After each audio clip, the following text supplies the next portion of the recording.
O cheiro da loja era o que mais fascinava Léo. Era uma mistura complexa de plástico novo, do doce artificial de bonecas perfumadas e do aroma quase imperceptível de papel caro das embalagens. Um cheiro de um mundo que não era o seu. Para ele, o mundo cheirava a poeira, ao sabão em pedra que sua avó usava para lavar suas poucas roupas e a chuva que insistia em se infiltrar pela fresta da única janela do seu quarto. Todos os dias antes da loja de brinquedos de luxo abrir suas portas de vidro reluzente, Léo já estava lá dentro, movendo-se como um fantasma com seu balde e esfregão.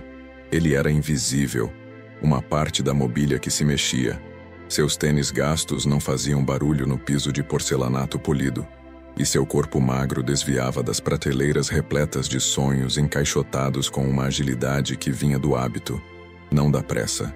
Ele conhecia cada canto daquele lugar. Sabia qual carrinho de controle remoto tinha uma roda que teimava em prender, qual urso de pelúcia tinha o pelo mais macio e qual quebra-cabeça importado tinha a imagem de um castelo que o fazia viajar para longe sem sair do lugar. Enquanto limpava, ele não via apenas sujeira, ele via os rastros da felicidade do dia anterior. Uma marca de mão pequena e gordurosa no vidro de um expositor de miniaturas, um confete esquecido de uma festa de aniversário de alguma criança rica. Ele era o guardião silencioso dos ecos da alegria alheia. Os outros funcionários mal notavam sua presença. Para eles, Léo era apenas o garoto da limpeza. Bom dia e boa tarde eram luxos raros. Seus olhares passavam por ele, focados nos clientes que podiam pagar, nas metas de vendas, nas fofocas do dia. Léo não se importava, ou pelo menos, fingia não se importar. O silêncio era sua concha. A observação era seu passatempo. Do outro lado daquele universo de fantasia estava o Sr. Arthur, o dono de tudo aquilo. Um homem cuja presença parecia mudar a densidade do ar. Seus ternos eram impecavelmente cortados. Seus sapatos brilhavam mais que o piso recém-encerado por Léo.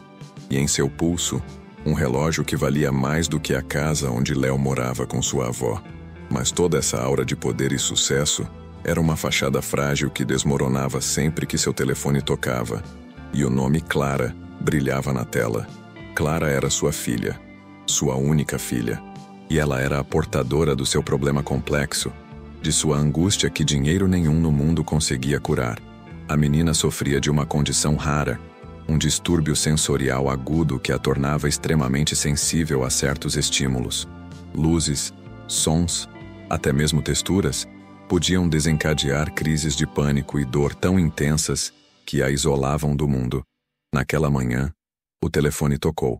Léo estava polindo a base de uma prateleira de metal, perto do escritório envidraçado de onde o Sr. Arthur comandava seu império. A voz do homem, normalmente firme e imponente, tornou-se um sussurro tenso. Ele passava a mão pelos cabelos grisalhos, a testa franzida em um mapa de preocupação. Léo, por sua posição, não pôde evitar ouvir fragmentos da conversa. De novo, mas o médico disse, o som, um zumbido agudo. Não, ela não consegue descrever, simplesmente grita. O menino sentiu um arrepio, não de pena, mas de uma estranha e súbita compreensão. Enquanto o Sr. Arthur desligava o telefone com um suspiro pesado, o olhar perdido no vazio. Léo continuou seu trabalho. Seu caminho o levou até uma seção de brinquedos eletrônicos. Ali, em uma prateleira, um pequeno robô prateado, deixado ligado por um funcionário descuidado no dia anterior, emitia um som quase inaudível. Um zumbido eletrônico, agudíssimo, daqueles que a maioria dos adultos já não consegue registrar, mas que para um ouvido sensível, seria como uma agulha perfurando o tímpano. Sem pensar duas vezes, agindo por um instinto que ele mesmo não compreendia, Léo pegou o robô e, com um movimento discreto, desligou o pequeno interruptor em suas costas. O silêncio que se seguiu foi absoluto, mas apenas para ele. Ninguém mais havia notado o som, e ninguém notou sua ausência. Senhor Arthur, a poucos metros dali, passou a mão pelo rosto, respirou fundo e sentiu uma minúscula, quase imperceptível, onda de alívio tomar conta de sua dor de cabeça latejante, atribuindo-a ao fim da ligação estressante. Seu olhar passou por Léo, mas não o registrou. Para o milionário atormentado, o menino era apenas uma sombra, parte da paisagem, completamente alheio ao fato de que aquela sombra acabara de silenciar um dos pequenos demônios que assombravam a vida de sua filha. Os dias que se seguiram foram uma sinfonia silenciosa de pequenas mudanças. Léo, agora mais atento do que nunca, começou a perceber o mundo não apenas com seus olhos e ouvidos, mas com uma sensibilidade que parecia espelhar a da menina que ele nunca havia visto. Ele passou a notar o zumbido quase imperceptível dos freezers de sorvete na lanchonete anexa à loja, a forma como uma nova e potente luz de LED, instalada para destacar os lançamentos, piscava numa frequência mínima, quase subliminar, mas que criava uma tensão no ar, um desconforto que se instalava na nuca. Para ele, a loja não era mais um simples local de trabalho. Era um organismo vivo, cheio de pequenos ruídos e irritações que ele sentia uma necessidade compulsiva de curar. Ele sabia que não podia simplesmente ir até o gerente Ricardo, um homem de terno engomado e sorriso forçado, e dizer: "Acho que isso pode incomodar uma criança com hipersensibilidade." Seria o mesmo que confessar ser louco. Então, ele usou a única ferramenta que tinha: sua invisibilidade. Aproximou-se de Ricardo, que conferia uma planilha com o ar de um general antes da batalha, e com a cabeça baixa, disse em um tom de voz humilde: "Com licença, Sr. Ricardo. Me desculpe incomodar, mas aquela luz nova no corredor 4, ela pisca um pouco. Eu notei limpando o chão. O reflexo muda. Talvez possa incomodar a vista de algum cliente mais sensível." Ricardo ergueu os olhos da planilha, irritado pela interrupção. Ele olhou para Léo, depois para a luz, e não viu nada de errado. Mas a menção de incomodar um cliente acionou um alarme em sua mente pragmática. A última coisa que ele queria era uma reclamação. "Certo, garoto. Vou pedir para a manutenção verificar." Ele respondeu, já dispensando Léo com um aceno. Ricardo não deu crédito à observação de Léo, mas a ideia de se antecipar a um problema lhe pareceu uma boa estratégia. Uma semana depois, uma nova remessa de bonecas importadas chegou. As caixas empilhadas no depósito exalavam um odor químico forte, um cheiro de plástico e tinta fresca que impregnava o ar. Léo, ao passar por elas, sentiu a garganta arranhar. Imediatamente pensou no que aquele cheiro faria com pulmões e narinas muito mais sensíveis que os seus. Novamente ele procurou Ricardo. Desta vez, a desculpa foi outra. "Sr. Ricardo, aquele lote de bonecas, o cheiro está bem forte. Se a gente colocar na loja assim, talvez os clientes com rinite ou alergia possam reclamar. Se o senhor não se importar, eu posso deixar as caixas abertas aqui no fundo, perto da janela, por 1 ou 2 dias, para arejar bem antes de expor." Ricardo, que já estava começando a associar as sugestões do garoto a uma estranha forma de prevenção de problemas, concordou mais facilmente. Ele se viu como um gerente zeloso, que pensava em todos os detalhes, desde a iluminação até o bem-estar de clientes alérgicos. O crédito em sua mente era inteiramente seu. E então, os resultados começaram a aparecer de uma forma que ninguém poderia prever. Em uma tarde de terça-feira, geralmente tranquila, o Sr. Arthur apareceu na loja. Mas ele não estava sozinho. Ao seu lado, segurando sua mão com força, estava uma menina pequena de cabelos castanhos e olhos grandes e assustados. Clara, a esposa dele, Helena, a seguia de perto, o rosto uma máscara de ansiedade. Era uma tentativa desesperada. A terapeuta da menina havia sugerido uma exposição gradual e controlada a novos ambientes. Sr. Arthur escolheu a loja por ser seu território, um lugar onde ele poderia, teoricamente, controlar todas as variáveis. Ele esperava uma crise. Preparava-se para uma retirada em 5 minutos. Mas os minutos se passaram, e o grito não veio. Clara, ainda receosa, soltou a mão do pai. Ela caminhou lentamente, os olhos examinando tudo. A iluminação estava mais suave, sem o piscar irritante. O ar estava mais limpo, sem odores químicos agressivos. O zumbido agudo do robô de semanas atrás era apenas uma memória no silêncio que Léo havia criado. Clara parou em frente a uma girafa de pelúcia gigante, quase do seu tamanho. Seus dedos pequenos tocaram a textura macia do brinquedo, e pela primeira vez em meses, um sorriso genuíno, ainda que frágil, brotou em seus lábios. Para Sr. Arthur e Helena, a cena era um milagre. Lágrimas silenciosas escorreram pelo rosto de Helena. Sr. Arthur sentiu um nó na garganta, uma onda de alívio tão poderosa que quase o deixou tonto. Ele procurou Ricardo com o olhar, e ao encontrá-lo, fez um sinal de positivo com o polegar, um gesto de gratidão que valia mais que qualquer bônus. A loja está calma hoje, Ricardo. O ambiente está ótimo. Continue assim, disse ele mais tarde, a voz embargada de emoção. Ricardo, estufando o peito, aceitou o elogio como se fosse o arquiteto daquele pequeno pedaço de paz. Ele sentia uma vaga curiosidade sobre a recente sorte, mas era mais fácil atribuí-la à sua própria competência recém-descoberta. Contudo, essa atenção indireta não passou despercebida pelos outros funcionários. Vanessa, a vendedora mais antiga e ambiciosa, observava tudo com um olhar cínico. Ela tinha visto Léo, o garoto invisível, cochichando com Ricardo nos últimos dias. E agora, o gerente, que nunca se importou com nada além das metas de vendas, estava sendo elogiado pelo ambiente da loja. Não fazia sentido. Desde quando o Ricardo se preocupa com lâmpadas ou cheiro de boneca? Ela sibilou para outro colega, enquanto arrumava uma caixa. E é muita coincidência o grande chefe notar isso justo hoje. Tem alguma coisa estranha aí. E acho que tem a ver com o faxineiro.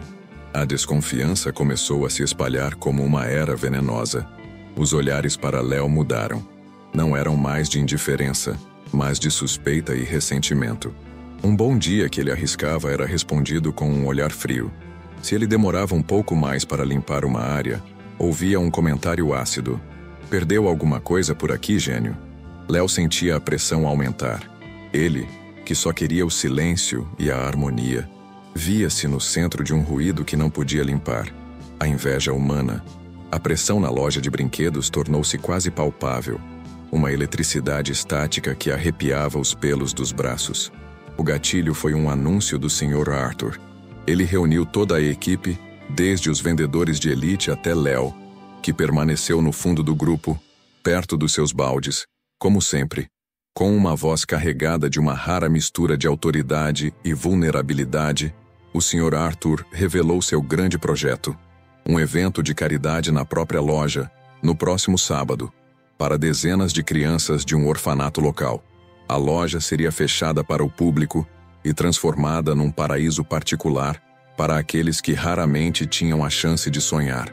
Mas havia um detalhe, uma nota pessoal que fez o coração de Léo afundar. Este evento é muito importante para mim, disse Sr. Arthur, seu olhar varrendo a equipe.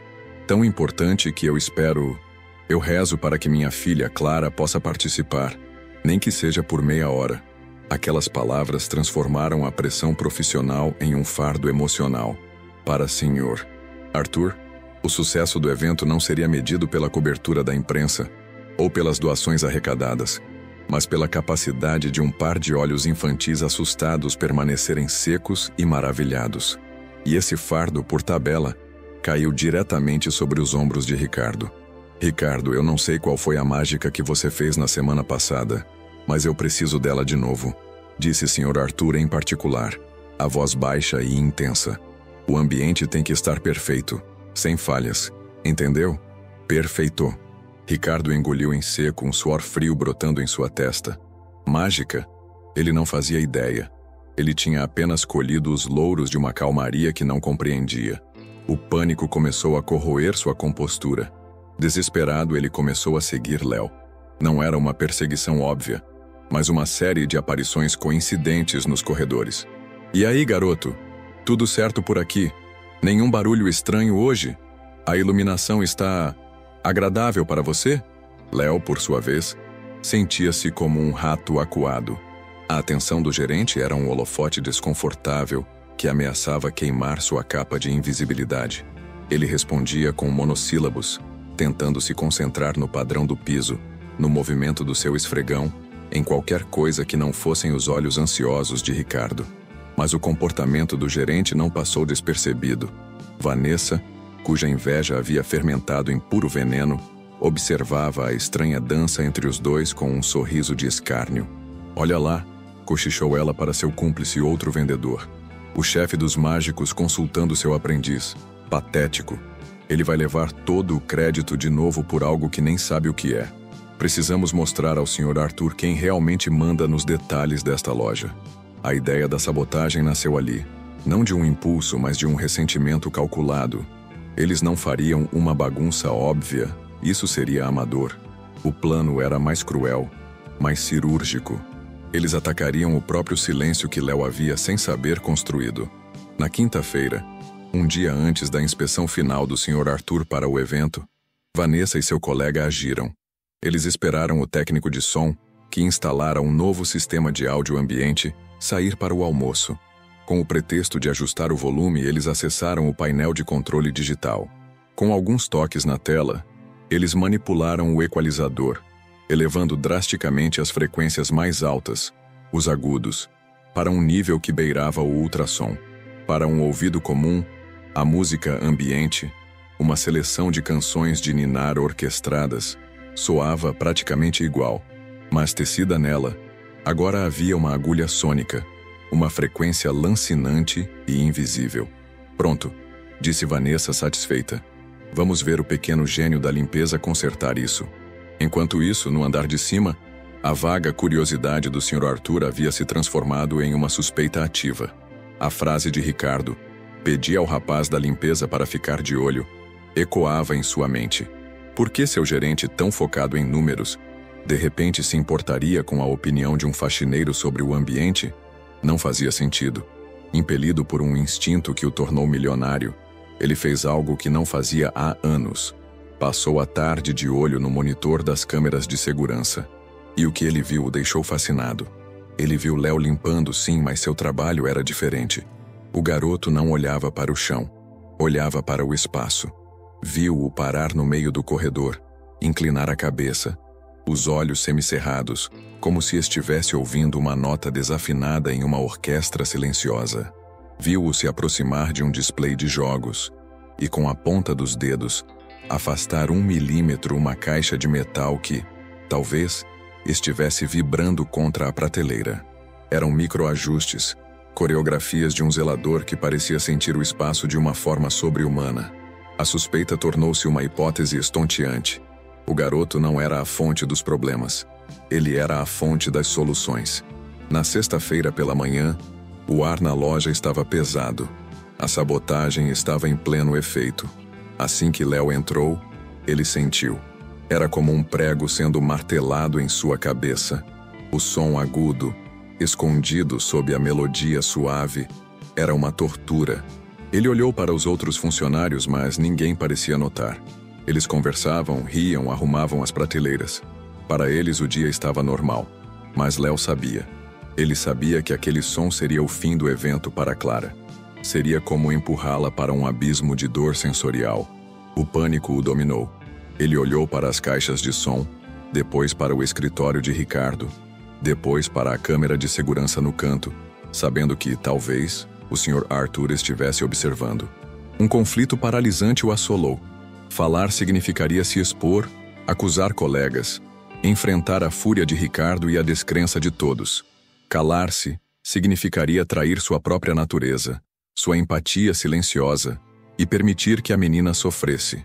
Preso entre a sua invisibilidade segura e a coisa certa a fazer, Léo sentiu, pela primeira vez, que o silêncio poderia ser o barulho mais ensurdecedor de todos. A hora da inspeção final chegou, e com ela, uma tensão que podia ser cortada com uma faca.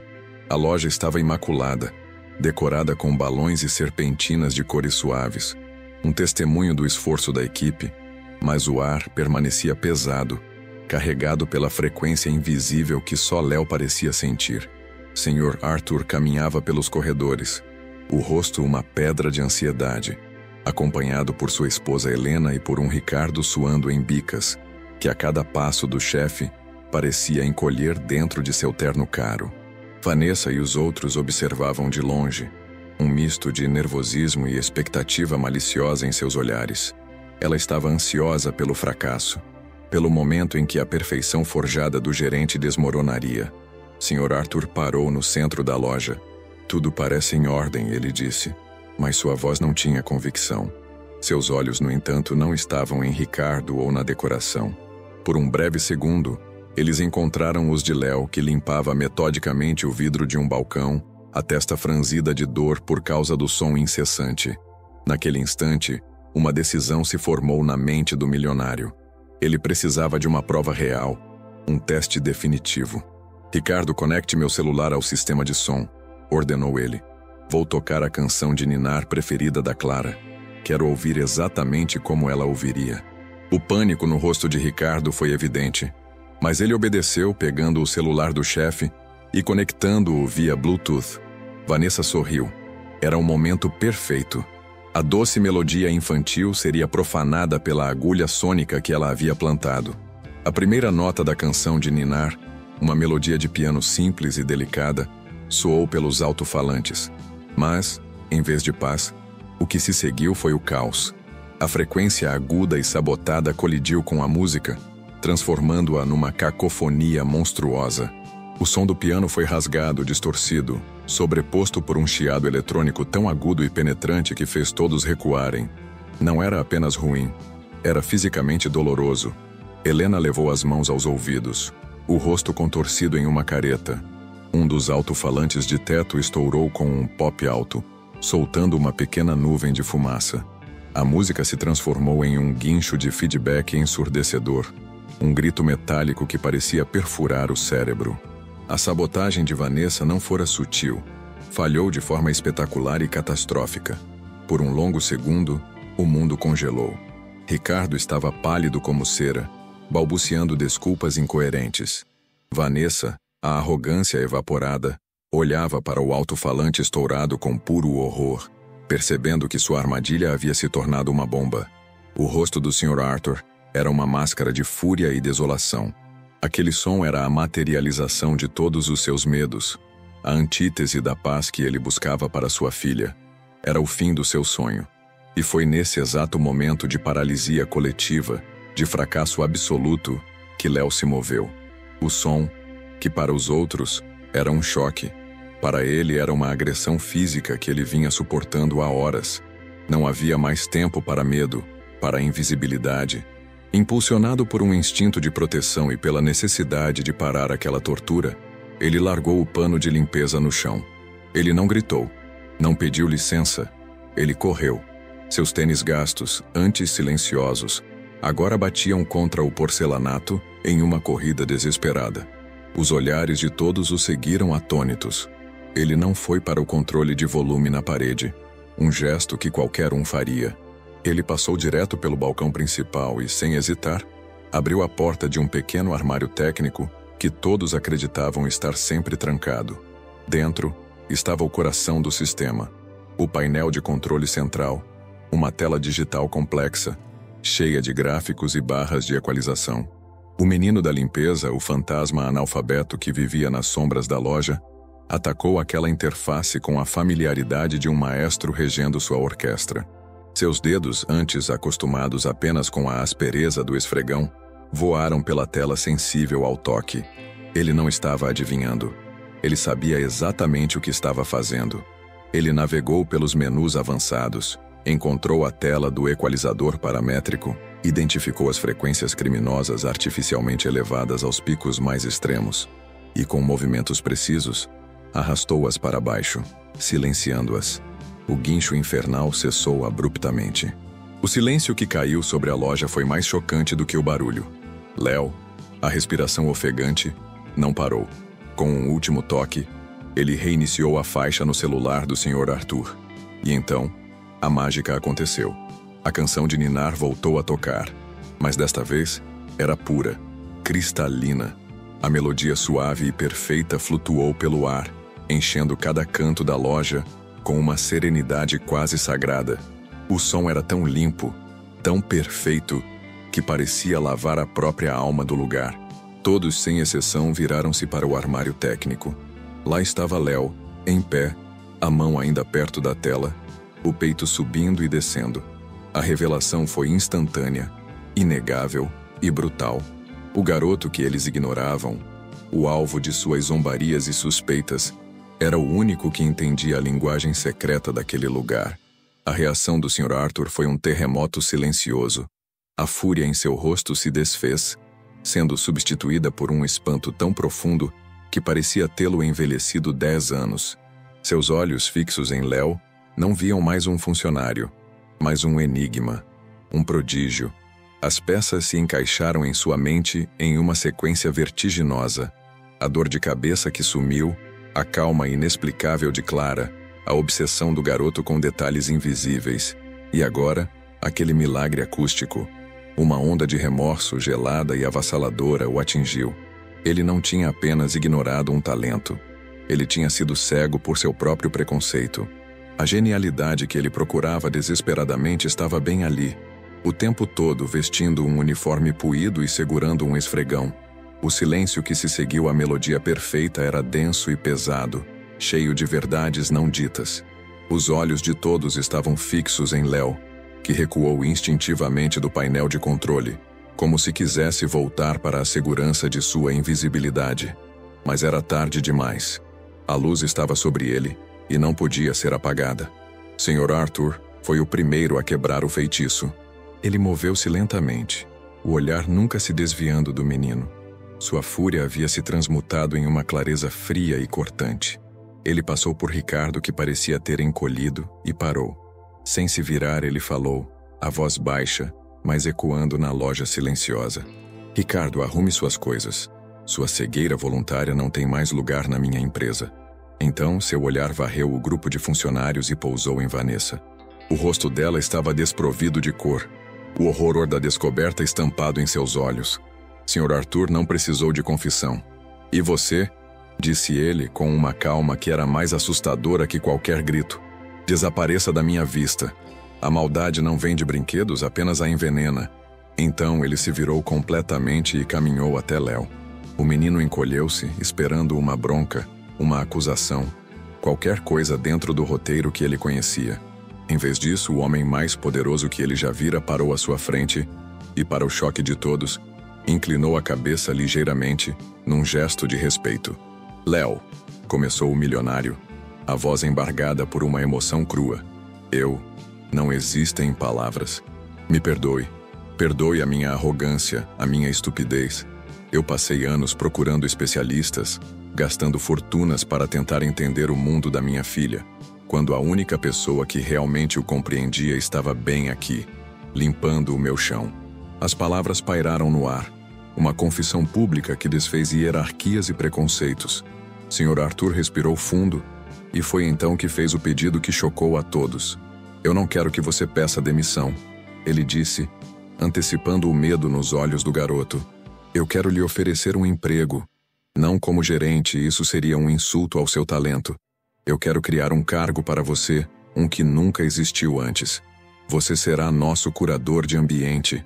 Seu único trabalho será cuidar da alma desta loja. Cuidar dos sons, das luzes, das texturas, das sensações. Sua tarefa será garantir que este lugar seja um santuário, não apenas para a minha filha, mas para todas as crianças que, como ela, sentem o mundo de forma mais profunda. Você terá o orçamento que precisar, o equipamento que desejar e o meu apoio incondicional. Sua opinião a partir de hoje valerá mais do que a de qualquer executivo neste prédio. O queixo de Ricardo, que observava a cena de longe antes de sair, caiu. Os outros funcionários olhavam de Léo para o Sr. Arthur incrédulos. O faxineiro invisível havia se tornado a peça mais importante do império. A transformação foi imediata e profunda. Léo, hesitante no início, floresceu. Ele trocou o uniforme gasto por roupas simples e confortáveis, mas agora caminhava pela loja com um tablet na mão e uma confiança serena no olhar. Ele não dava ordens, apenas fazia sugestões, que agora eram tratadas como decretos. Acho que a luz aqui está muito branca. Talvez um tom mais amarelado fosse mais acolhedor, dizia ele, e as luzes eram trocadas. A música neste setor está um pouco rápida, pode gerar ansiedade. E o ritmo era diminuído. Sr. Arthur, por sua vez, tornou-se um homem diferente. A carranca de preocupação constante foi substituída por um sorriso genuíno. Ele aprendeu a ouvir, não apenas com os ouvidos, mas com o coração. Frequentemente era visto andando pela loja ao lado de Léo, não como um chefe, mas como um aluno, ouvindo atentamente enquanto o rapaz apontava detalhes que ninguém mais via. O evento de caridade aconteceu no sábado seguinte. Foi um sucesso retumbante. A loja estava cheia de risadas de crianças que nunca haviam visto tantos brinquedos juntos. Mas o verdadeiro milagre estava em um canto, perto da girafa de pelúcia gigante. Clara estava lá, e ela não estava assustada. Ela estava radiante.